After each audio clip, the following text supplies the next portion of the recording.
नमस्कार, स्वागत है आपका सरोकार में। मैं हूं अमृता राय। आज सरोकार में बात सुप्रीम कोर्ट के उस फैसले पर जिसमें उसने 214 कोल ब्लॉक्स के आवंटन को अवैध करार देते हुए रद्द कर दिया। कोर्ट ने कहा कि 1993 से लेकर 2010 के बीच आवंटित किए गए कोल ब्लॉक्स में नियम कानून का पालन नहीं हुआ। कोर्ट के इस आदेश से सीएजी के उस अनुमानित आकलन को भी आधार मिला जिसमें कहा गया था कि सरकार द्वारा कोल ब्लॉक्स के आवंटन से पब्लिक एक्सचेकर को सिर्फ यूपीए सरकार के दौरान 1,86,000 करोड़ रुपए का नुकसान हुआ। सुप्रीम कोर्ट के इस फैसले का पुरानी और नई सरकारों ने स्वागत तो किया, लेकिन तमाम अर्थशास्त्री इसे अर्थव्यवस्था की रफ्तार को पीछे ले जाने वाला कदम मान रहे हैं। माना जा रहा है कि इससे न सिर्फ निजी कंपनियों को नुकसान होगा बल्कि उन्हें उधार देने वाले बैंक और स्टील पावर प्लांट्स पर भी बुरा असर पड़ेगा। एक अनुमान के मुताबिक इससे करीब 4 लाख करोड़ रुपए का नुकसान का अंदेशा है। हालांकि इस मामले की कानूनी लड़ाई लड़ रहे लोग इसे देश के प्राकृतिक संसाधनों पर जनता की जीत मान रहे हैं।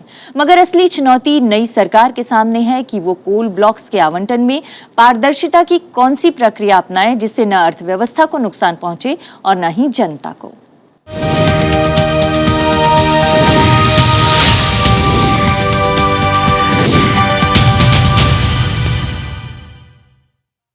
और आज इस चर्चा में शामिल होने के लिए हमारे साथ हैं बीजेपी के नेता और एडवोकेट नलिन कोहली।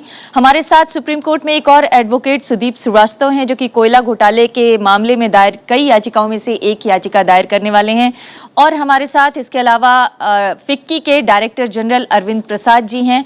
हमारे साथ एक और अर्थशास्त्री इंडिया रेटिंग्स एंड रिसर्च के डायरेक्टर सुनील कुमार सिन्हा हैं। और इसके अलावा हमारे साथ वो तमाम नौजवान जागरूक युवा हैं जो आज इन तमाम मेहमानों से अपने सवाल भी पूछेंगे। आप सभी का बहुत बहुत स्वागत है।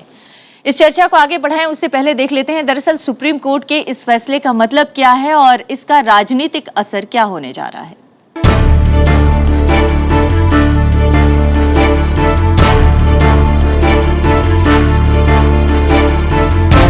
ये तो होना ही था जब सुप्रीम कोर्ट इस निष्कर्ष पर था कि 214 कोयला खदानों के आवंटन अवैध ढंग से हुए हैं तो उन्हें रद्द करना ही अकेला रास्ता था। सुप्रीम कोर्ट ने बोला है कि चाहे इन्होंने काम भले ही शुरू कर दिया हो, चाहे कोयला निकालना भी शुरू कर दिया हो, लेकिन उनको 4 को छोड़कर सबको रद्द करके सुप्रीम कोर्ट ने आज ये बोला है कि सिर्फ वो वाले खदान जहां पर कोयला निकाला जा रहा है उनको सिर्फ अगले 6 महीने तक काम करने दिया जाएगा। पिछले महीने प्रधान न्यायाधीश जस्टिस आर.एम. लोढ़ा की अध्यक्षता वाली खंडपीठ ने कोयला घोटालों के बारे में फैसला सुनाया था। तब सर्वोच्च न्यायालय ने 1993 के बाद हुए कोयला खदानों के आवंटनों को गैर कानूनी, मनमाने और सर्वाधिक अपारदर्शी ढंग से हुआ ठहराया था। कोर्ट ने कहा था कि इस अवधि की तमाम सरकारों ने कंपनियों को खदान आवंटित करते समय जनहित और सार्वजनिक उद्देश्य की खुलेआम अनदेखी की। उन सरकारों ने खुद अपने द्वारा तय दिशा निर्देशों का उल्लंघन किया। हैरत अंगेज है कि आवंटनों को रद्द करने के फैसले को सभी दलों ने अपनी जीत बताया है। अब प्रामाणिकता से, ईमानदारी से और सफाई से कोल ब्लॉक के एलोकेशंस होने चाहिए जिसमें भारत सरकार पूरा विश्वास करती है। सुप्रीम कोर्ट का जो भी फैसला है, जो भी डायरेक्शन है, हम उसका सम्मान करते। सुप्रीम कोर्ट ने जो आदेश दिया है सरकार को उस आदेश का पालन करना चाहिए। जो सुप्रीम कोर्ट ने कहा कि कोयला राष्ट्रीय धन है तो राष्ट्रीय धन किसी की निजी संपत्ति नहीं बन सकती है। इस फैसले से 2 दशक तक चली गड़बड़ियों पर विराम लगा है, लेकिन अब कई गंभीर मुद्दे सामने आए हैं। इस फैसले का सबसे अहम और फौरी नतीजा कोयले की सप्लाई में कमी और उस कारण बिजली उत्पादन के महंगे होने के रूप में सामने आएगा। इससे कई बड़े औद्योगिक घरानों के कारखानों और परियोजनाओं के सामने मुसीबत खड़ी होगी। रद्द आवंटनों से जुड़ी परियोजनाओं में सरकारी बैंकों के तकरीबन 1 लाख करोड़ रुपए के कर्ज का फंसे होने का अंदाजा है। आशंका है कि उनका बड़ा हिस्सा अब नॉन परफॉर्मिंग एसेट में तब्दील हो जाएगा। इन हालात से निवेशकों का भरोसा टूटेगा, जिससे उच्च आर्थिक वृद्धि दर को बहाल करने की सरकार की कोशिशों के आगे नई समस्याएं आएंगी।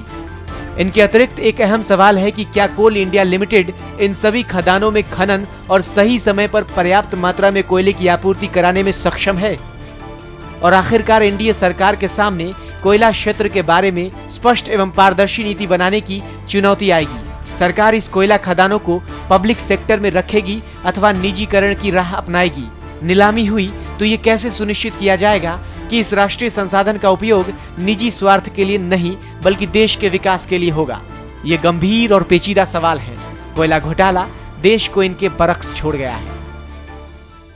नलिन जी, आपकी सरकार या कहें मौजूदा सरकार क्योंकि बीजेपी की सरकार है इसलिए मैं आपकी सरकार कह रही हूँ, क्या ये विडंबना नहीं है कि कोर्ट में कभी वो कहती है कि 46 कोल ब्लॉक्स का आवंटन रद्द नहीं होना चाहिए, कभी वो कहती है कि सुप्रीम कोर्ट का फैसला ठीक है, उचित है, इसका स्वागत किया जाना चाहिए, कभी पुरानी सरकार के रुख को लेकर भी सवाल उठाए जाते हैं।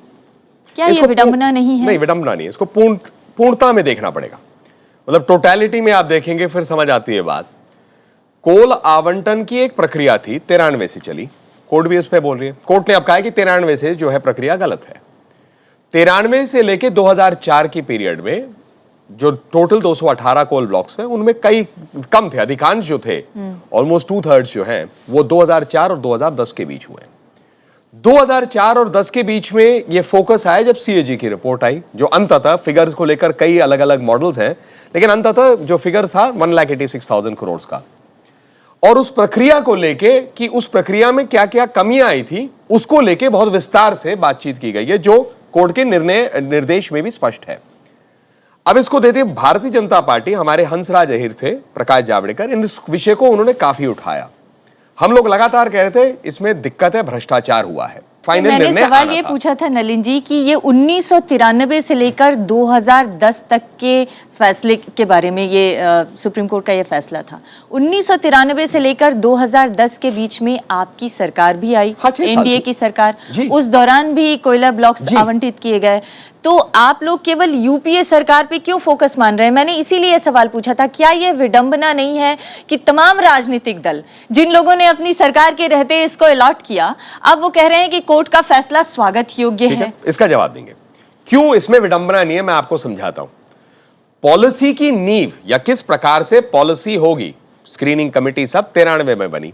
93 से लेके लगभग 98 तक कांग्रेस या कांग्रेस समर्थित सरकार थे और 2004 से 2014 तक, इस बीच में 6 साल एनडीए रही। अब आ जाते हैं उस पे आगे।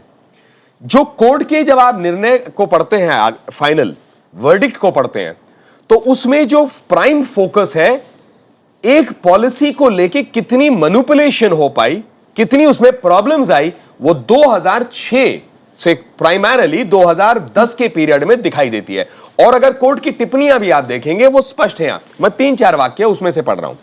पहला मैं पढ़ता हूं कि the basic minimum statutory requirements were not adhered to and followed in making the allocation of coal blocks.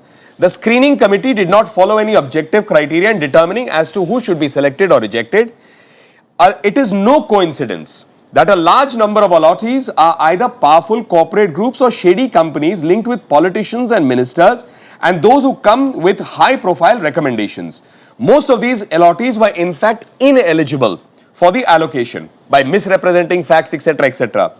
और आगे जाकर एक आरोप जो हमारे ऊपर अक्सर लगता था कि भाई हम तो स्टेट गवर्नमेंट के, जो पॉइंट था कांग्रेस के, भाजपा की कुछ स्टेट गवर्नमेंट सपोज करती थी और स्टेट गवर्नमेंट जो स्क्रीनिंग कमेटी को रेकमेंड करते थे वही होते थे। उस पे एक वाक्य करके अपनी बात समाप्त कर रहा हूं मैं। वो लिखा हुआ है page 135 ji. Many of the companies selected by the screening committee in 2006-7 had no recommendations from the state governments or the Ministry of Power CA. जी, लेकिन जो इसका मिसयूज पॉलिसी का जिस रूप से अधिक रूप से हुआ, अगर पॉलिसी का मिसयूज केवल 2006 से 2010 के बीच में आया तो फिर कैंसिलेशन 1993 से लेकर 2010 के बीच का क्यों हुआ? पहले तो मैं ये कहूंगा कि ये जो गवर्नमेंट ने अभी स्टैंड लिया है कि जिनमें प्रोडक्शन नहीं है वो कैंसिल हो जाए और जिनमें प्रोडक्शन है वो भी पेनल्टी के साथ बचेंगे तो बचे।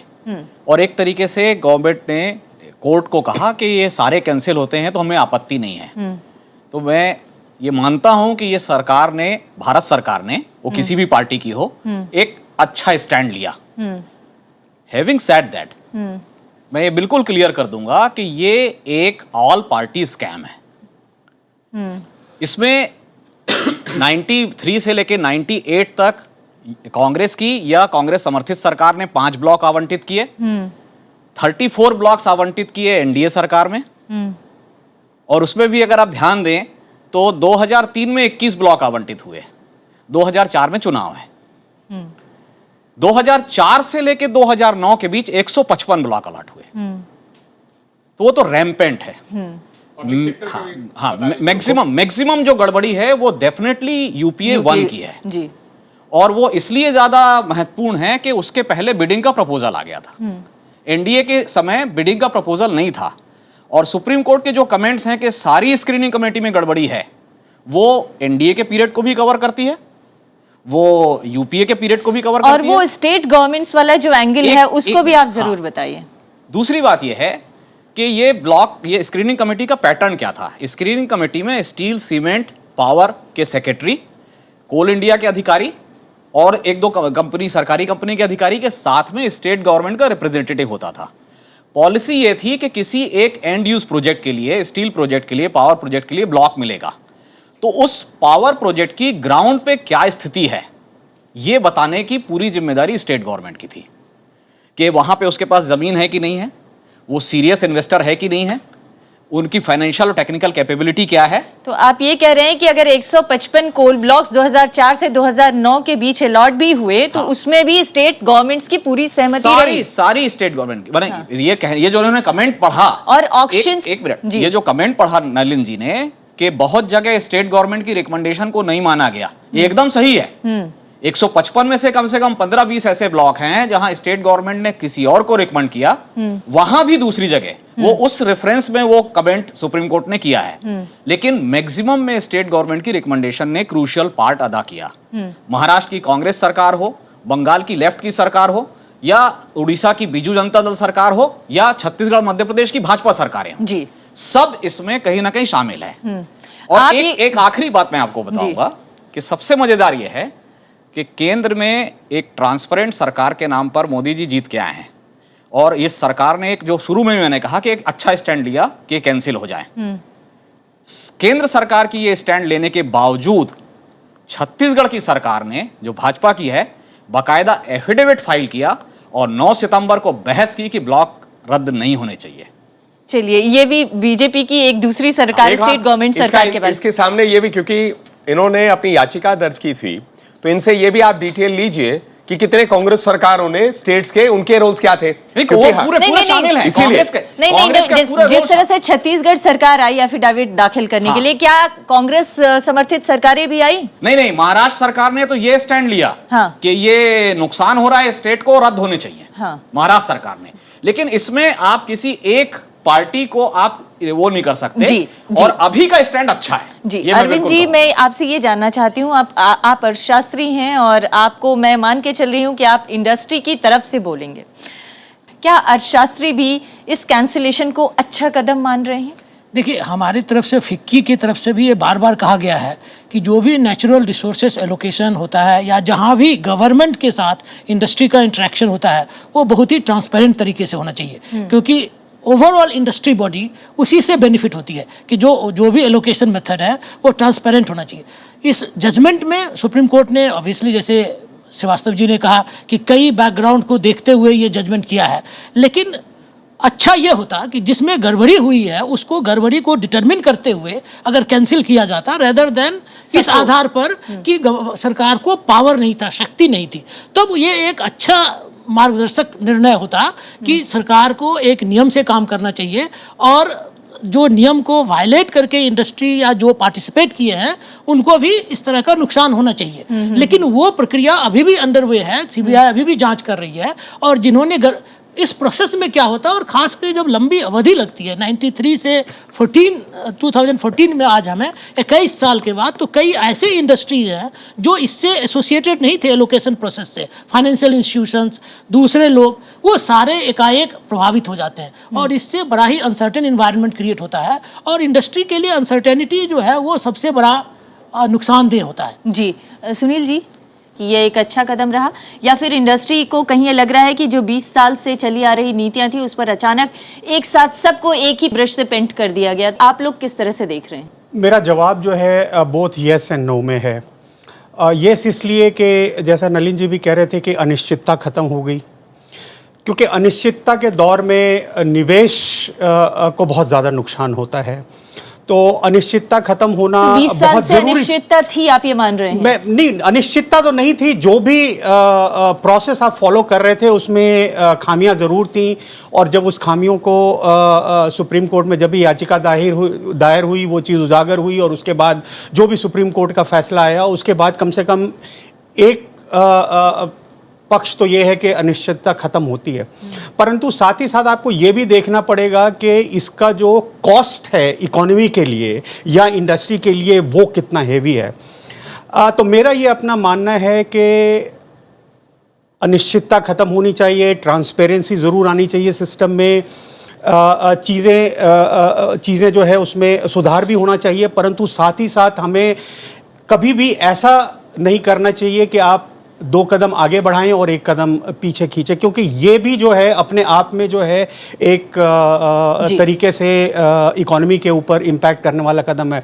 यहाँ पे मैं ये कहना चाहूँगा कि स्कैम्स या इस किस्म की जो चीज़ें हैं, ऐसा नहीं है कि सिर्फ भारत देश में होती हैं, ये ग्लोबली होती हैं, हर जगह होती हैं। मैं एक छोटा सा उदाहरण देना चाहूँगा लाइबोर का। सभी को पता है कि लाइबोर एक बेंचमार्क इंटरेस्ट रेट है, इसको बैंकों ने मैनेज किया था, ना कि ऑब्जेक्टिवली जो है वहाँ पे डिटरमिन होने दिया था। तो ऐसे केस में क्या हुआ? ऐसे केस में ये नहीं है कि जब ये चीज़ उजागर हुई तो सारा प्रोसेस ही रुक गया और मूवमेंट ही रुक गया। प्रोसेस अपनी जगह पे है, आइडेंटिफिकेशन ऑफ कल्प्रिट अपनी जगह पे है, उसकी पेनल्टी अपनी जगह पे है। तो अभी इन तमाम प्रोसेस में जो सबसे अलग-अलग, जैसा कि अरविंद जी ने कहा, एग्जैक्टली इस सारे संदर्भ में जो सबसे बड़ा नुकसान है वो ये है, आपने एक मुद्दा पकड़ा, अब उसके चक्कर में आपने पूरी की पूरी जो प्रोसेस है उसको ही रोक के रख दिया, जिससे कि अर्थव्यवस्था का नुकसान मतलब हो रहा है, इकोनॉमी का नुकसान हो रहा है। जी, अगर गलती थी तो उसको आइडेंटिफाई करके जो गलती करने वाले लोग थे उनको पनिश करना चाहिए था। आप कह रहे हैं कि सबको एक ही ब्रश से पेंट कर दिया गया और सबको पनिश करने की ये जो नीति रही ये शायद सही नहीं रही। लेकिन क्या वाकई इससे अनिश्चितता दूर हुई? इस पर बहस करेंगे, एक ब्रेक के बाद लौटते हैं।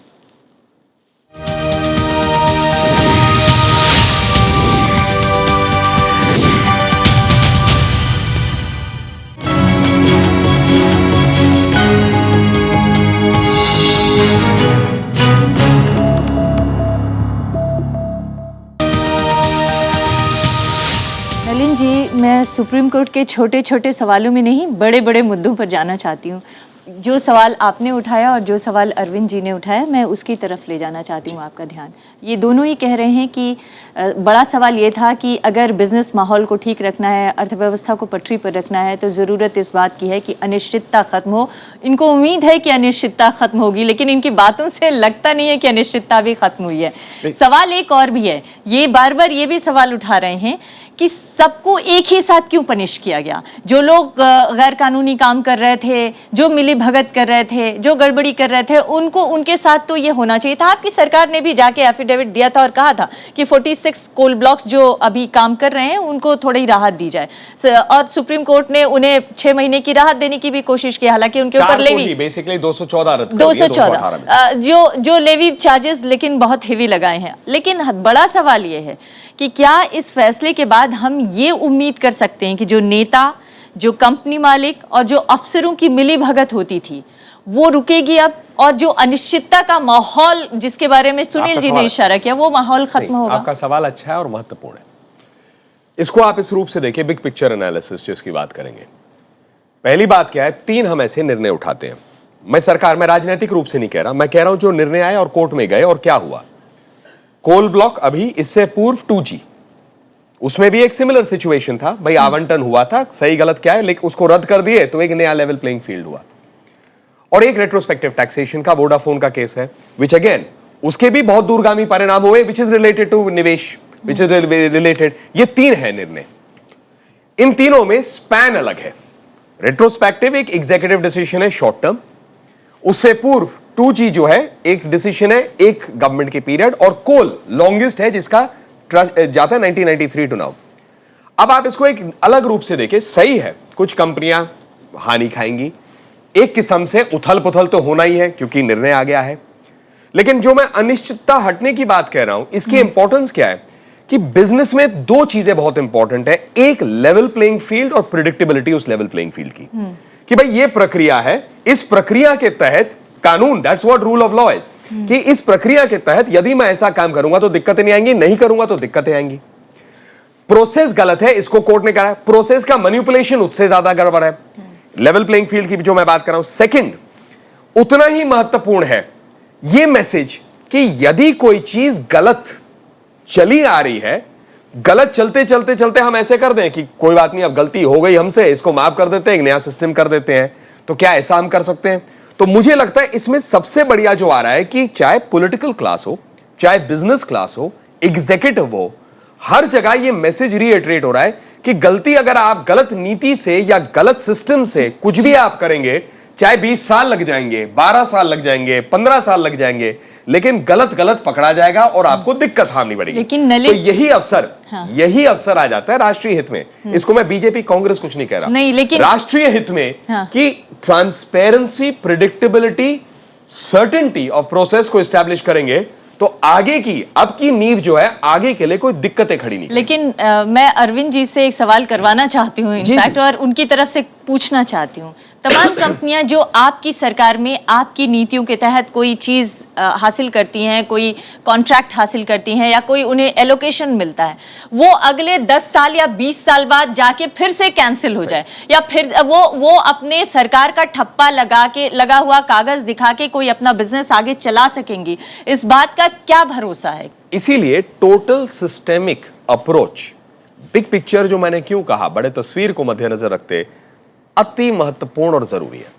पॉलिसी में you will have to study it by requirement now, कि इसके लीगल इंप्लीकेशंस क्या होने वाले हैं, और प्रोसेस में आपको ध्यान करना पड़ेगा, एक एक्चुअल पॉलिसी और दूसरा उसका इंप्लीमेंटेशन प्रोसेस, दोनों को नजरअंदाज नहीं कर सकते।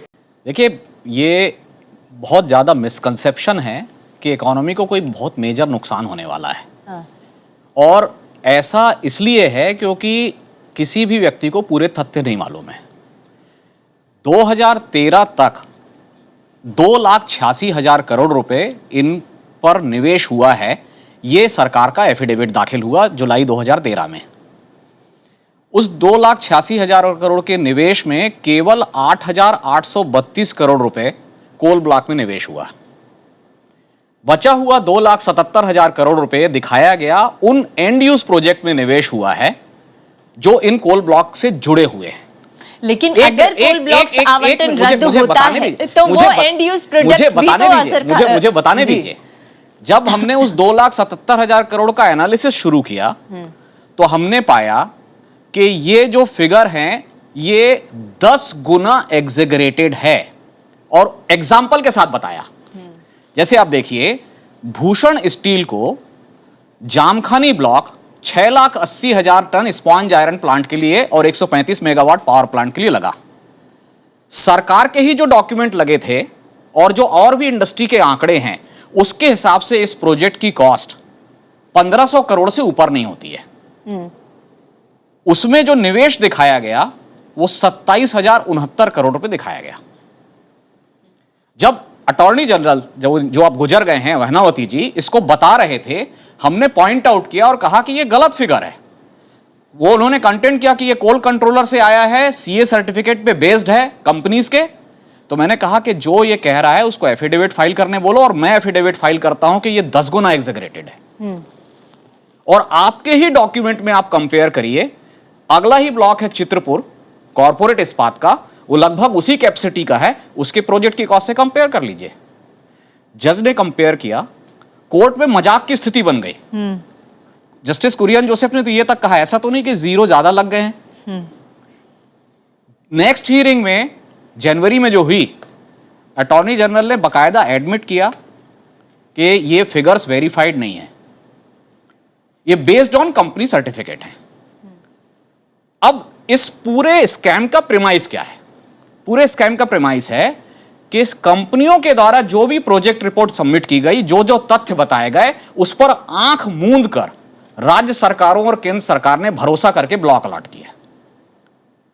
यही तो इसका प्रेमाइस है। जी सुनील इस स्टेज पर फिर आप कंपनी के द्वारा दिए गए उन फिगर्स को जो बिल्कुल वेरीफाइड नहीं है, और इनमें उन सारे प्रोजेक्ट का समावेश है, जैसे प्रिज्म सीमेंट प्लांट लगा है 97 से लेके 2006 तक, जब तक ब्लॉक की एप्लीकेशन नहीं आई, जितना निवेश उसने किया उसके पास अलग से फ्यूल सप्लाई एग्रीमेंट है, अलग से कोल लिंकेज है, it has no nexus with this coal block.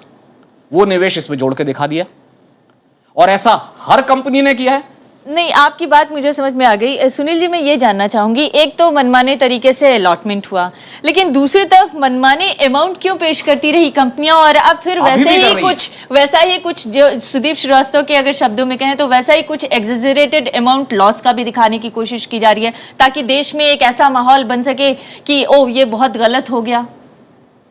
देखिए, जहाँ तक कंपनियों के एग्जैजरेटेड अमाउंट का या जो भी उन्होंने अकाउंट पेश किया उसका सवाल है, वो तो ऑब्वियसली अपने आप में एक इन्वेस्टिगेशन का मामला है कि जो भी तथ्य उन्होंने पेश किए हैं या सबमिट किए हैं या जो भी उन्होंने अपनी इन्वेस्टमेंट दिखाई है वो सही है या गलत है। पर मेरे लिए सबसे ज़्यादा महत्वपूर्ण मुद्दा ये है कि चाहे कोई भी प्रक्रिया हो, I mean it is more addressed towards the law maker, कि आपके सिस्टम में 100% चीज़ें परफेक्ट हों, ऐसा कभी नहीं होता है। लेकिन जब कभी भी ऐसी चीज़ें आपके सामने आती हैं, चाहे वो किसी लॉयर के द्वारा सुप्रीम कोर्ट में दर्ज किए याचिका का मसला हो या कोई और भी हो, ये सारा का सारा मसला जो है एक पूरी प्रक्रिया को चौक क्यों कर देता है। कहने का मतलब ये है कि जो अर्थव्यवस्था या जो बाकी तमाम चीज़ें हैं वो साथ ही साथ क्यों नहीं चल सकती हैं। हमारे यहाँ पे 2G का अगर मसला आया तो सारी चीज़ें रुक गई। अब आने वाले कुछ दिनों तक 2G के एलोकेशन ही नहीं होगी। अब जो है आपने कोल ब्लॉक का आवंटन रद्द कर दिया तो पता नहीं कब तक जो है ये मामला चलेगा कोल ब्लॉक का। इसका मतलब ये है कि आपके देश में कोल की कमी हो जाएगी। इसका मतलब ये है कि आपके पावर प्लांट्स को कोल नहीं मिलेंगे। इसका मतलब ये है कि आपको इंपोर्ट ज़्यादा करना पड़ेगा। ये तमाम चीज़ें अर्थव्यवस्था के लिए बहुत ही ज़्यादा घातक हैं। तो इसमें मेरा जो महत्वपूर्ण मुद्दा है वो ये है, दोनों चीज़ें पैरेलली चलनी चाहिए, जस्टिस, इन्वेस्टिगेशन एंड मूवमेंट। लेकिन विकास की प्रक्रिया को रोकना नहीं चाहिए। उसकी वजह से अर्थव्यवस्था से संबंधित प्रक्रिया जो है, अगर कोई कल को, चाहे वो सरकारी क्यों ना हो, अगर आप ये एस्टेब्लिश करते हैं लॉ द्वारा या जुडिशियल सिस्टम के द्वारा, वो अपनी जगह पे पेनल्टी आप दीजिए, जो मर्जी आप सजा दीजिए, पर प्रक्रिया को तो कम से कम ना रोकिए, प्रोसेस तो चलने दीजिए। क्या आप भी इससे सहमत हैं कि प्रक्रिया को रोका जाना गलत हुआ और प्रक्रिया चलते रहनी चाहिए थी, पेनल्टी भी चलते रहना चाहिए था? देखिए, यही मैं कह रहा था, जब इंडस्ट्री में कोई पर्टिकुलर इंडस्ट्री कोई गलत चीज कर रहा है तो हमारी प्रशासनिक सिस्टम की क्षमता इस पर निर्भर करती है कि वो उसको आइडेंटिफाई करे, आइसोलेट करे, उसको पनिश करे, क्योंकि उसके कारण कई और भी इंडस्ट्री उससे जुड़ जाते हैं।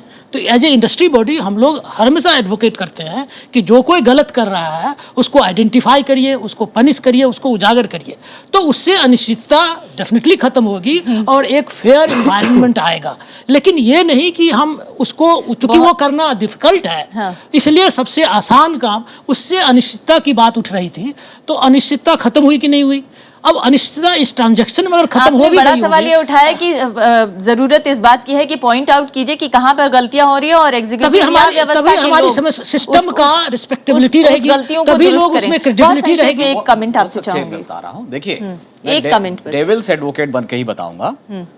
इस पॉलिसी का जो सबसे अच्छा पॉइंट हो सकता था वो ये था कि मुफ्त में कोयला ब्लॉक मिलने से जो इंसेंटिव है उससे जल्दी प्रोजेक्ट लगे, जल्दी एम्प्लॉयमेंट पैदा हो, ग्रोथ हो। अगर 21 साल लेकिन इस जल्दी के चक्कर में हुआ ये है कि सब एक साथ खारिज हो गए, अब नए सिरे से हमें चलना होगा। एक ब्रेक के लिए रुकने के लिए कहा जा रहा है। ब्रेक के बाद लौटेंगे तो इस चर्चा को जारी रखेंगे और ये भी जानने की कोशिश करेंगे कि दरअसल इस पूरी प्रक्रिया से आम आदमी को क्या हासिल हुआ।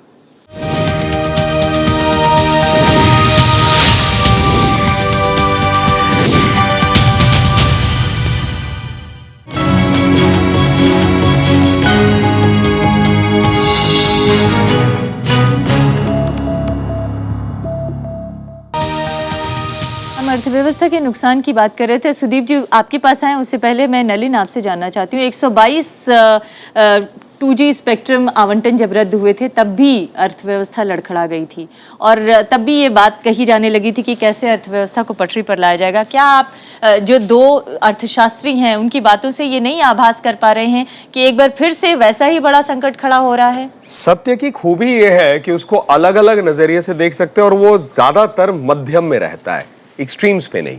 ऐसा नहीं है कि कई बातों में सत्य ना हो।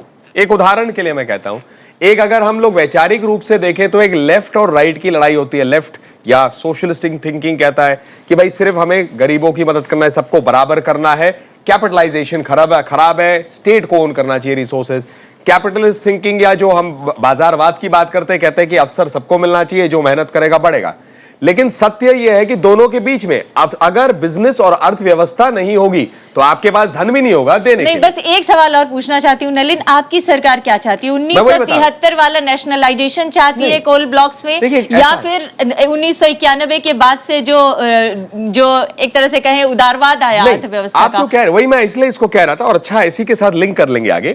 तो मैं आपसे कह रहा हूं सत्य दोनों है। जब तक आपके पास निवेश और अर्थव्यवस्था ना हो, प्राइवेट एम्प्लॉयमेंट ना हो, इंडस्ट्री ना हो, तो आपके पास सरप्लस कहां से आएगा? वहीं पर भी सोशल जस्टिस के लिए।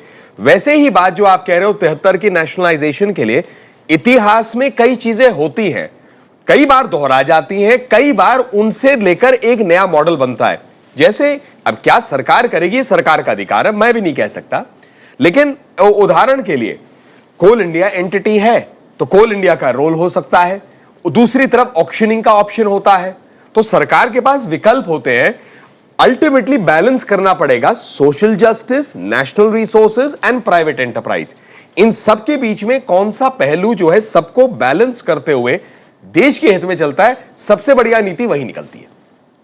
सुदीप, देखिए मेन कंसर्न ये है कि कोयले की सप्लाई पे अफेक्ट नहीं होना चाहिए। दो मेन कंसर्न है। एक तो ये है कि कोयले की सप्लाई पे अफेक्ट ना हो, अर्थव्यवस्था पटरी पर चलती रहे, और उससे भी बड़ा कंसर्न ये है कि जो पब्लिक एक्सचेकर की बात आप बार-बार आप लोग उठाते रहे और इसको लेकर आप लोग कोर्ट में भी गए, आम आदमी का कोई नुकसान ना हो। आम आदमी को जो भी जो प्राकृतिक संसाधनों पर आम आदमी का हक था वो प्राइवेट कंपनियों को दिया गया। वही मैं बता रहा हूँ, उसका फायदा आम आदमी को कितना मिल सका? इससे आम आदमी को फायदा होने वाला है। जब कोल ब्लॉक अलॉटमेंट हो रहा था तो कुछ coal block ultra mega power project के लिए पावर फाइनेंस कॉर्पोरेशन को दिए गए, बाकी स्क्रीनिंग कमेटी ने प्राइवेट कंपनीज को दिए पावर प्लांट के लिए ही।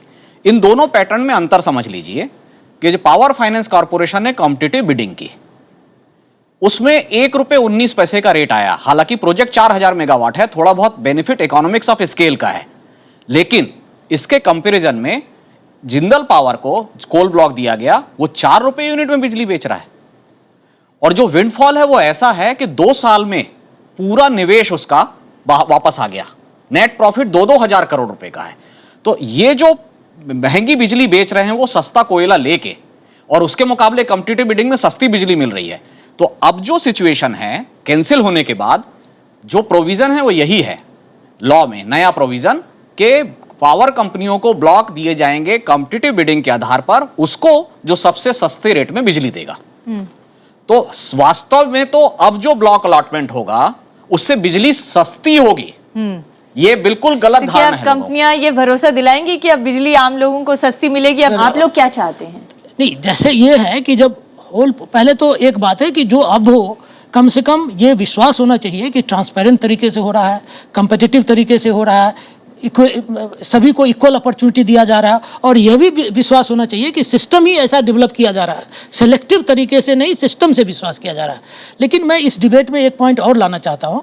जो इंडियन इकोनॉमी की बात हो रही है, आम आदमी की बात हो रही है, लेकिन इस सिस्टम में एक ये भी बात है कि जो एंटरप्रेन्योर जो इसमें एफर्ट्स करता है उसके भी इंटरेस्ट का प्रोटेक्शन होना चाहिए। ये नहीं कि कल को आपके पास बिल्डिंग है, मैं लेकर के स्कूल खोल दूँ तो आम आदमी को बड़े फायदे होंगे, लेकिन उससे सिस्टम का जो है, तो अगर किसी ने, मैं बार बार इस बात को कह रहा हूँ कि इस एलोकेशन प्रोसेस को जिसने गवर्नमेंट ने स्थापित किया उसमें किसी ने गड़बड़ी की, तो उसको डेफिनेटली आइडेंटिफाई किया जाना चाहिए था, उसको पनिश किया जाना चाहिए था, जिससे कि दूसरे इंडस्ट्री वाले जो उनसे डील कर रहे हैं, उसमें मुश्किल एक ही बात आ गई कि गवर्नमेंट ने तो प्रोसेस शुरू किया, लेकिन कंपनियां दूसरे रास्ते से भी उसमें गवर्नमेंट से फायदा उठाने लग नहीं, तो गई। इसीलिए तो मैं कह रहा हूँ कि हमारे सिस्टम का ये वीकनेस है और ये गवर्नेंस का वीकनेस है कि हम उसको नहीं कंट्रोल कर पा रहे हैं। तो गवर्नमेंट के लिए सबसे बड़ा चैलेंज इस बात को इंटरवीन करना पड़ा। नहीं, गवर्नेंस में court is part of governance है। मैं ये नहीं कह रहा हूँ कि गवर्नमेंट मीन्स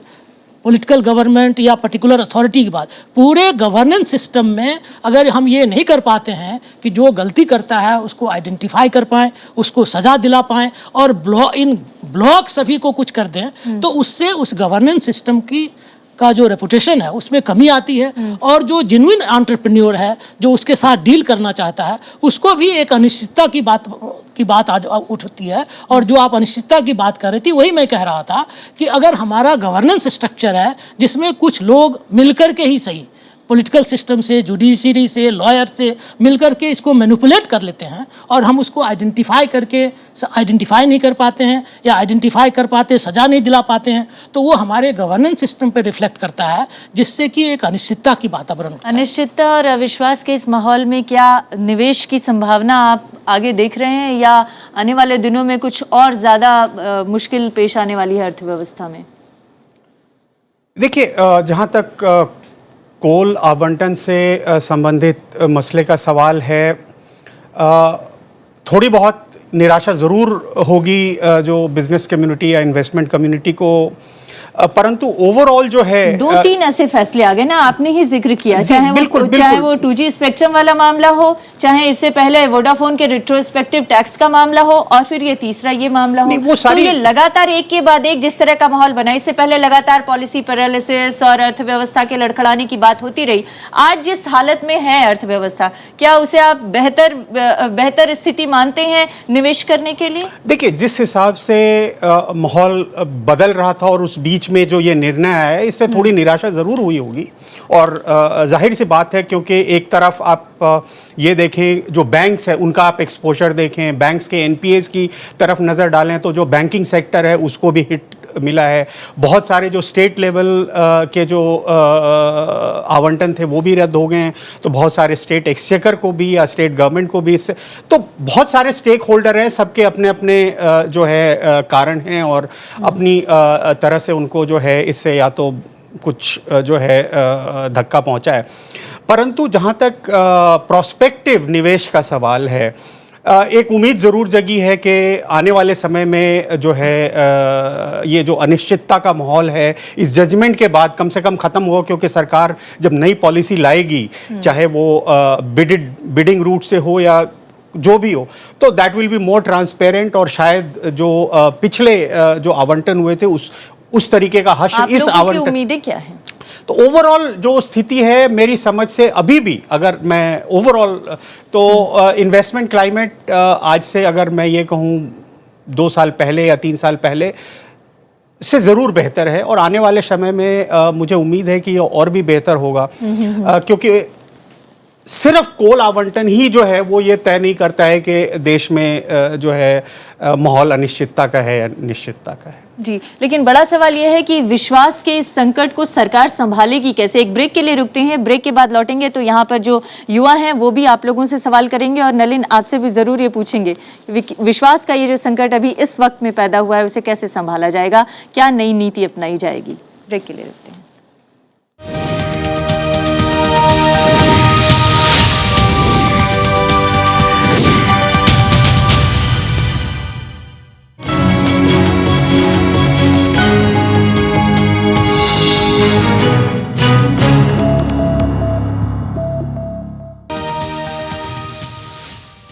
नलिन, लगातार ये कहा जा रहा है कि एक विश्वास का संकट है, ये भी कहा जा रहा है कि सभी सरकारें चाहती हैं कि हायर ग्रोथ रेट हो, लेकिन जो जिस तरह की परिस्थितियां अभी इस वक्त में हैं, हायर ग्रोथ रेट की केंद्र सरकार की कोशिशों को लेकर सरकार कैसे आगे बढ़ेगी, और क्या आपको लगता नहीं है कि नई चुनौतियां, नई समस्याएं फिर से पेश आएंगी?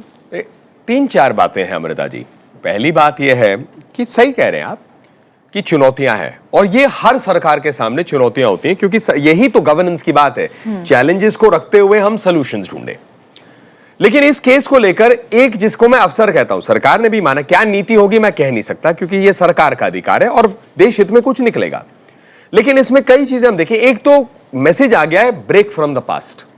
सरकार नहीं है, 4 महीने ही हुए हैं और अभी पूरा कार्यकाल आगे है, तो सरकार के पास भी एक अवसर आ जाता है कि जो हमें सोचना है पूरे अर्थव्यवस्था की प्लानिंग के साथ सोचना है।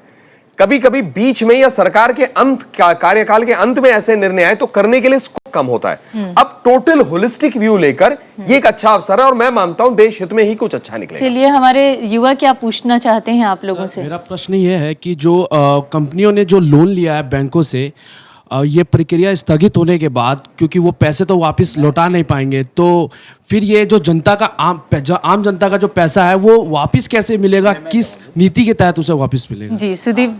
देखिए, ये भी एक मिसकंसेप्शन है कि बैंक के लोन एनपीए हो जाएंगे। इसलिए क्योंकि फाइनेंशियल क्लोजर किसी प्रोजेक्ट का तभी अचीव होता है जब एश्योर्ड फ्यूल सप्लाई हो, और जिसके ब्लॉक अलॉटमेंट के बाद ईसी या FC forest clearance, environment clearance नहीं हुए या लैंड एक्विजिशन के प्रॉब्लम के कारण ब्लॉक में प्रोडक्शन नहीं आया, उनको लोन एडवांस करने के पहले बैंक ने कंडीशन रखी कि आप अल्टरनेटिव फ्यूल सप्लाई लाइए। मैंने अपने एफिडेविट में 50 ऐसे अलॉटीज की 2 दिन के अंदर ढूंढा और 50 ऐसे अलॉटीज की लिस्ट सबमिट की जिनके पास पैरेलल कोल लिंकेज हैं या फ्यूल सप्लाई एग्रीमेंट है। तो ये धारणा कि बैंक के लोन एनपीए हो जाएंगे, ये भी बिल्कुल गलत है। इसी से जुड़ा एक और है, उस बात को आगे बढ़ाते हुए, बहुत ऐसे कंपनियां वैसे भी हैं जो एनपीए में अर्थव्यवस्था के घटने से, कोल आवंटन के केस से नहीं, ऑलरेडी उस प्रॉब्लम में आए हुए हैं। अब क्या आवश्यकता पड़ रही है सबको मद्देनजर रखते हुए कि जो गवर्नेंस के मॉडल्स में हर चीज को रखना पड़ेगा, not only policy but also the movement of economic process. भाई जैसे डिले जो होता है प्रोसेस में, एक माइनिंग को लेकर कई लोग कंप्लेन करते हैं कि भाई हमारा पॉलिसी तो क्लियर हो गया, अब मिल गया, लेकिन इतने काम होते हैं कि 15 साल, 10 साल, 5 साल, 7 साल लग जाते हैं वो फाइनली स्टार्ट करने में। तो इसीलिए प्रोसेस भी इंपॉर्टेंट है और ये अवसर आ जाता है। तो सरकार के शुरू में ये सारी चीजें होना मुझे लगता है एक अवसर है कि आगे नीति को रखते हुए देश हित में कुछ बन प्रोसेस को स्पीड अप कैसे करना चाहिए। ऐड करना चाहूंगा, कई पावर प्लांट्स को लिंकेजेज हो सकते हैं बट लिंकेजेस से कोल नहीं मिलेगा। कोल प्रोडक्शन जो है, जो करीब 46 मिलियन टन हो रहा था, उसको किसी न किसी तरह से उसको बरकरार रखने की व्यवस्था की ये देखिए, ये मैं क्लियर कर दूं, सुप्रीम कोर्ट में हमने भी कभी नहीं कहा कि प्रोडक्शन बंद हो और ना जजमेंट कहता है कि प्रोडक्शन बंद हो। जो 6 महीने का इंटरिम पीरियड दिया गया है इसीलिए दिया गया है। ये प्रोडक्शन इन ब्लॉक में बंद नहीं होने वाला है। सीआईएल टेक ओवर करके ये प्रोडक्शन जारी रखेगी और कोयला उन एंड यूज प्रोजेक्ट को जाता रहेगा। जो कंपनियों को लेवी देना है 295 रुपए पर, लेवी पे भी मैं क्लियर कर दूं, लेवी पे भी क्लियर कर दूं कि ये लेवी का फिगर है सीएजी की रिपोर्ट के आधार पर। सीएजी ने 1000 रुपए के रेट को मानकर किया। कुछ कंपनियों ने कहा कि पिछले साल, पुराने सालों में 1000 रुपए रेट नहीं था, लेकिन यहां ये भी देखिए कि इनमें से बहुत सी कंपनियों ने एक्सेस माइनिंग की है, कोयला मार्केट में बेचा है। अगर आप उन सारे वायलेशन को देखें, मतलब आप ये कह रहे हैं कि कंपनियों ने इतना फायदा उठाया कि उन्हें कुछ बहुत परेशान होने की जरूरत नहीं है। मैं एक और बात कहना चाहूंगा, श्रीवास्तव साहब जो कह रहे थे कि सीआईएल जो है को ये मौका दिया जाएगा और सीआईएल प्रोडक्शन करेगी। मैं बस एक बात कहना चाहूंगा, सीआईएल का जो अपना टारगेट है वो इतना एम्बिशियस है कि सीआईएल के लिए उसे अटेन करना मुश्किल है। रही बात जो कोल आवंटन की वजह से जो ये होगा, उसको अगर सीआईएल पूरा करना चाहती है तो पिछले साल उसका जो ग्रोथ रेट था वो तकरीबन कोई 2-2.5% का था और उसको अटेन करने के लिए उसे कम से कम 9% से ग्रो करना पड़ेगा, which is next to impossible at least in the coming 2 to 3 years। Absolutely impossible। नहीं, तो ये देखना होगा कि जो सीआईएल सिर्फ क्लियरेंसेस से प्रोडक्शन नहीं होंगे, you require the man power, investment and equipment. नहीं अगला सवाल ले लेते हैं। सर, मेरा सवाल ये है कि जो हमारे कोर्ट ने फैसला दिया है एकाएक, तो इसमें एक निरंतरता होनी चाहिए थी, क्योंकि एकाएक फैसला देने से 214 हमारे जो खनन है उन्हें बंद कर दिया गया, उन्हें ब्लॉक कर दिया गया। तो उससे जो विकास की गति हमारी 6 महीने का समय मिला है, 6 महीने के लिए बंद हो गई है, उससे आम आदमी के जीवन पे जो प्रभाव पड़ रहा है, जो उद्योगों पे प्रभाव पड़ रहा है, उसकी भरपाई हम कब तक करेंगे? देखिए, पहली बात तो यह है कि 214 ब्लॉक में खनन नहीं हो रहा है। इन प्रोजेक्ट में केवल 40 कोल ब्लॉक में खनन हो रहा है और वो 40 बाकी तो प्रोडक्शन में ही नहीं आए हैं। कंपनियां उनको प्रोडक्शन में नहीं ला पाई। दूसरा इसीलिए 46 का फिगर था वो। और वो जो 6 शुरुआत करने वाली 6 अगले साल Close, तक करेंगे, हाँ। है ना। 40 जिनमें प्रोडक्शन हो भी रहा है उनका प्रोडक्शन बंद नहीं होगा, 6 महीने तक यही ओनर उसको चलाते रहेंगे। इस 6 महीने के समय में कोल इंडिया लिमिटेड जो सरकार की कंपनी है, जो 462 मिलियन टन कोल प्रोड्यूस कर रही है, उसको ये 46 मिलियन टन प्रोड्यूस करने का एडिशनल टारगेट मिलेगा, जो उसकी वर्तमान कैपेसिटी का केवल 10% है। और वो 10% प्रोडक्शन आगे बढ़ाने सुनील जी को इसमें भरोसा नहीं है कि सीआईएल वो कर पाएगी। एक एस्पेक्ट में ऐड करना चाहूंगा जो मिस हो रहा है यहाँ। भारत जो है कोयला को लेकर वन ऑफ द लार्जेस्ट, दुनिया का चौथा सबसे बड़ा देश। हाँ। लेकिन फैक्ट यह है कि आज देश के अंदर में इंपोर्ट ऑफ कोल हो रहा है। तो ये अनिश्चितता जो है खत्म होने से क्या है कि हम वापस जा रहे हैं, जो हमारे पास रिसोर्स है उसको हम ही यूज करें। वाई रिक्वायरमेंट क्यों हम लाए अलग से? क्वालिटी के इश्यूज के लिए जहां चाहिए होते हैं वो इंपोर्ट हो सकता है, लेकिन मैच जो रिक्वायरमेंट है यहीं से फायदा मिले। कौन पूछना चाहता है अगला सवाल? So with respect to that India is a developing nation, क्या वाकई सुप्रीम कोर्ट की जजमेंट अ पॉजिटिव वे में हम ले सकते हैं? देखिए ऐसा है, हमको एक चीज मानना पड़ेगा, 4 जो हमारे अंग है लोकतंत्र के, विधान पालिका या लेजिस्लेटिव, एग्जीक्यूटिव, जुडिशरी, न्यायपालिका या मीडिया, चारों की भूमिका महत्वपूर्ण है क्योंकि ये एक दूसरे पे एक रूप से कंट्रोल रखते हैं, वॉचडॉग के रूप से। अगर आप क्यों सुप्रीम कोर्ट क्यों आई? सुप्रीम कोर्ट इसलिए आई है या कोर्ट इसलिए आई है क्योंकि एक तरफ से गवर्नमेंट ने या जो विधान पालिका ने, एग्जीक्यूटिव ने काम को इस रूप से किया जो करेक्ट नहीं था। और क्या चाहते हैं आम आदमी? चाहता है कि रूल ऑफ लॉ चले। देरी से कई बार दिक्कतें आ सकती है लेकिन रूल ऑफ लॉ तो चले। इसीलिए सुप्रीम कोर्ट की एक इंटरफियरेंस अगर जो लोग देखते हैं वो गलत है। सुप्रीम कोर्ट अपना काम कर रही है। जी मेरा सवाल ये है कि जो ये घोटाले हो रहे हैं, हमारा देश जूझ रहा है इन घोटालों से, चाहे वो 2G हो, चाहे वो 3G हो, चाहे ये कोलगेट स्कैम हो, तो क्या ये एक पॉलिसी पैरालिसिस नहीं है? और क्या एक ऐसा स्टेप नहीं लेना चाहिए गवर्नमेंट को? Because the traitors, we would call them as traitors because they are, it is the public's money that is being depleted. So मैं आपको मैडम इसको इस रूप से दूंगा, पॉलिसी पैरालिसिस इस सब पे हमने अभी चर्चा की। कोई बिल्कुल इसको लोएस्ट लेवल पे अगर चले जाते हैं तो कोई भी साधारण व्यक्ति अगर उसको रिश्वत देकर अपना काम कराना पड़ता है तो वो भी तो एक गलत काम है। तो कई चीजें हैं जो राष्ट्र हित में आप करने की आवश्यकता है। बहुत बड़े-बड़े चैलेंजेस हैं इस सरकार के सामने। नीचे और हम मानते हैं इसको, स्वीकारते हैं, नीचे से लेकर ऊपर तक ब्लॉक हम मानते हैं। इसीलिए शायद वो मोदी जी कहते हैं ना कि मैं मजदूर नंबर 1 हूं और वो कहते हैं कि भैया मैं देश की सेवा करने आया हूं, शासन करने नहीं आया हूं। तो स्पष्ट है वो। आप कुछ कहना चाहते हैं? मैं इसमें ऐड करना चाहूंगा, ये जो आपने पॉलिसी पैरालिसिस कहा है बिल्कुल सही है।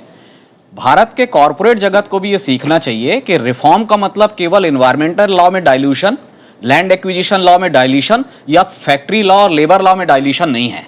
रिफॉर्म का मतलब ये भी है कि मिनरल लॉ में भी अमेंडमेंट होना चाहिए और बिडिंग आनी चाहिए। पूरी की पूरी इंडस्ट्री लॉ भी कॉम्पिटिटिव बिडिंग को विरोध करती है। कंपनी लॉ में अमेंडमेंट करने की बात आती है, जिससे इस सरकार से आपको क्या भरोसा है? मैं यही चाह रहा हूं, अगला चीज यही है कि 4 साल से जो MMRD का जो बिल जिसमें कॉम्पिटिटिव बिडिंग का प्रोविजन है वो ये सरकार टेकअप करे और इसको कॉम्पिटिटिव बिडिंग को बाकायदा लॉ के रूप में लेके आए। केवल कोयला ही नहीं, सारे खनिज में ये एक जैसी नीति आनी चाहिए। मैं जस्ट चूंकि पूरे इंडस्ट्री बॉडी की बात की, मैं जस्ट थोड़ा सा इंटरवीन करना चाहूँगा। इन्होंने बिल्कुल गलत कहा है। हम लोग फेडरेशन से बहुत दिन से कह रहे हैं कि 2000 में जो बिल पेश हुआ है पार्लियामेंट में कोल अमेंडमेंट का, वो कमर्शलाइजेशन है, डिफरेंट है। मैं MMDR की बात कर रहा हूं। नहीं, MMDR 2011 की बात पार्लियामेंट क्या पास करेगी ये तो पार्लियामेंट बताएगी। अगर आप ये रिफ्लेक्ट करना चाहते हैं, कुछ इंडस्ट्री बॉडी पूरा पार्लियामेंट से डिसीजन करवा लेती है, तो ये भी एक बड़ा दुर्भाग्यपूर्ण रिफ्लेक्शन ऑन द गवर्नमेंट है। ये लॉबिंग तो है। और मैं यही इसी बात पे कह रहा था कि हमारा गवर्नेंस पे ये बड़ा पुअरली रिफ्लेक्ट करता है कि हम गलत आदमी को आइडेंटिफाई नहीं कर पाते हैं, उसको पनिश नहीं कर पाते हैं, या अगर निर्णय लेते हैं तो 25 साल लगता है। तो सबसे पहला जो इस सरकार से अपेक्षा होगी इंडस्ट्री से या बिजनेस से कि वो अपना एडमिनिस्ट्रेटिव जुडिशियल सिस्टम को इस तरह से बनाए कि निर्णय जल्दी आए, सही आए, और जो गलत करता है उसको पनिश हो और आइडेंटिफाई किया जाए। लेकिन जो सही करता है कि एक जनरल ऑर्डर पास हो जाए जो पूरे एनवायरनमेंट को अफेक्ट करे। अगला सवाल। प्रश्न ये है कि जैसे कि हमारे देश की उच्च न्यायालय ने अपना फैसला सुनाया 214 कोल आवंटन को रद्द करने की, तो सुनील सर का कहना है इस पर कि हमारी देश की अर्थव्यवस्था सिर्फ कोल आवंटन रद्द करने से बिगड़नी जाएगी, लेकिन इसका मतलब ये नहीं कि हम इस चीज़ को इग्नोर कर दें क्या और इस पर फैसला ना लें। जो भी इससे नुकसान होगा, हमारी अर्थव्यवस्था का क्लाइमेट जिस तरीके से डाउनफॉल आएगा हमारी अर्थव्यवस्था की क्लाइमेट पे, उसको ओवरकम करने के लिए ऐसे क्या पॉलिसीज़ बनाई जाएगी और क्या भरोसा है, क्या इस बात का प्रूफ है कि वो जो पॉलिसीज़ बनाई जाएंगी उससे हमारे जो जनता को जो नुकसान होगा हमारी उससे फ़ायदा होगा उसको? मुझे लग रहा है कि सबसे पहले जो आवश्यकता है वो है शांति की, थोड़ा सा स्टेप बैक करने की। क्या होता है कि जब भी हीट ऑफ द मोमेंट होता है, कोई निर्णय आता है, तो हम लोग उसको एक्सट्रीम पॉइंट ऑफ व्यू से देखना शुरू करते हैं और वो अच्छा नहीं होता। ठंडे दिमाग से जो निर्णय लिए जाते हैं वो बेस्ट होते हैं। और मैं मानता हूं इसको भी ध्यान में रखना पड़ेगा, जहां देश हित की बात देखिए, आम आदमी का हित क्या है? देश हित। यदि देश में जो प्रोसेस सारा हो सही जगह हर सेक्टर के लिए ठीक काम कर रहा है तो देश हित में ही है। हम इसको भी ये भी एक सोचना पड़ेगा और ध्यान से कि इंडस्ट्री को या अर्थव्यवस्था में जो मूल जायंट्स हैं उनको भी हम लोग हर समय ऐसा ना देखें यही विलेंस हैं। सरकार की भी गलतियां हैं, उनकी भी गलतियां हैं, कई जगह प्रोसेस की गलतियां, दोनों की गलतियां नहीं है, प्रोसेस ऐसा हो गया कि गलतियां हो रही है। तो हर चीज को, इसीलिए मैंने कहा कि नई सरकार जब आई है, क्लियर मेजॉरिटी के साथ आई है, ये सारे विषय जिनको हम चुनौतियां मानते हैं इनमें छिपा हुआ अवसर भी होता है कि अब हम इसको पूर्णता से देखकर आगे बढ़े। मैं इसको पहले से क्या होगा, कब होगा, ये तो समय के साथ ही स्पष्ट होगा। As they say in English, the proof is in eating the pudding। थोड़ा सा रुक के, तो इसीलिए सरकार को अपना काम करने दीजिए। न्यायपालिका ने एक निर्णय दिया, आदेश दिया है, इसमें अवसर है और मैं मानता हूं जो इंडस्ट्रियल लॉबी भी होगी, बिजनेस अर्थव्यवस्था भी होगी, सरकार they will rise to the occasion. Bharat की कमी नहीं होगी जी। राष्ट्रीय उद्देश्यों का सही तरीके से पालन होगा। लेकिन आप दो लोग सवाल करिएगा एक के बाद एक। मेरा क्वेश्चन नलिन जी से है कि जैसे सरकार पूरी मेजोरिटी में आई थी तो लोगों में, विदेशी निवेशकों में खासकर से एक माहौल बना था कि अब आसानी से निवेश कर पाएंगे। यूपीए में पॉलिसी पैरालिसिस था, वो अब नहीं दिखेगा। लेकिन जैसे 2G और उसके बाद ये कोल स्कैम में सुप्रीम कोर्ट ने इंटरफेरेंस किया है, तो क्या विदेशी निवेशक वापस अपना हाथ पांव? नहीं, इसका एक काउंटर व्यू है। जो आपने सवाल पूछा इंटरेस्टिंग है। इसका काउंटर व्यू है, रूल ऑफ लॉ वर्क करता है। बहुत ऐसे देश हैं जहां निर्णय बहुत फास्ट होते हैं, लेकिन रूल ऑफ लॉ पे प्रश्न है कि क्या रूल ऑफ लॉ इवेंचुअली काम करेगा या नहीं। भारत के ऊपर में, हम जस्टिस सिस्टम के ऊपर में जितना मर्जी कोई प्रश्न उठाए, ये तो मानना पड़ेगा कि इट वर्क्स। डिले को लेकर आप बात कह सकते हैं, लेकिन वर्क है। सेकंड, भारत में जो विदेशी निवेश को लेकर एक प्रश्न जो बहुत इंपॉर्टेंट है, शायद उस समय की सरकार ने सोचा नहीं कि इसके कितने दूरगामी इंपैक्ट होंगे, वो रेट्रोस्पेक्टिव टैक्स था। लोगों को लगा कि क्या एक एग्जीक्यूटिव डिसीजन से तुरंत ऐसे हमारे ऊपर लायबिलिटीज आ जाएंगे। तो इन सबको मद्देनजर रखते हुए अब जो है मेक इन इंडिया जैसे आया है, हम लोग मैसेज ही भेज रहे हैं, देश की तरफ से मैसेज भेज रहे हैं कि माहौल में हम सोच रहे हैं, सुधार ला रहे हैं, जिससे आगे बढ़ पाए। जी, अगला सवाल, बस आखिरी सवाल है सर। मेरा प्रश्न ये है, सरकार की गलत प्रक्रिया की सजा हमारे देश की अर्थव्यवस्था को क्यों मिल रही है? इसका काउंटर व्यू भी है। गलत प्रक्रिया को में भाग लेकर उस गलत प्रक्रिया को बढ़ाने से अर्थव्यवस्था में जो दिग्गज है उन्होंने भी गलती की, तो उसका भी तो खामी आ जाए। तो बहुत चीजें होती हैं, इतने सिंगल विजन से नहीं देखा जाता। मैं बार बार कह रहा हूं, हम लोग अतीत से सीख सकते हैं। यदि अतीत में ही रह जाएंगे तो भविष्य खराब होगा। देखिए, देश के टोटल पावर में केवल 6% कैप्टिव कोल ब्लॉक से सपोर्टेड है, स्पॉन्ज आयरन में केवल 11% सपोर्टेड है, सीमेंट में अभी तक कोई प्रोडक्शन नहीं आया है। तो ये जो धारणा है कि अर्थव्यवस्था को सजा मिल रही है, ऐसा बिल्कुल नहीं है। अगर कुछ थोड़ी बहुत हार्डशिप हो भी रही है तो केवल उन चुनिंदा कंपनियों को होने वाली है जो इस गलत प्रोसेस में शामिल थे। बाकी 94% पावर में या 89% स्पॉन्ज आयरन में जिस रेट पर CIL से कोयला खरीद रहे हैं, अब इनको भी उसी रेट में खरीदना पड़ेगा। ये लेवल प्लेइंग फील्ड है, इसलिए इकोनॉमिकली अच्छा है। लेवल प्लेइंग फील्ड के लिए इंडस्ट्री तैयार है।